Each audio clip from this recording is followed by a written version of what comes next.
Kui lähed esimest korda hääletama, pane tähele, et valiksid riietuse, mis on ilmaoludele kohal. Soovitatav on hääletada kas 1 või 2 kaupa. Suured grupid ei ole hääletamiseks sobilikud. Kui kasutad hääletamisel silte, siis olgu need informatiivsed, ka autojuhid. Loomulikult peaksid jälgima, et silt ei viitaks linnale, mis asub liiga lähedal või liiga kaugel. Reisipagas olgu hääletamisel võimalikult tagasihoidlik. Kui hääletad pimedas, tuleks end autojuhile võimalikult nähtavaks teha. Võimalusel vali hääletamiseks tiheda liiklusega paigad.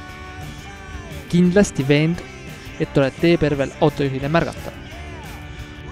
Samas ei tohiks maanteel liiga peale tükkivaks muutuda.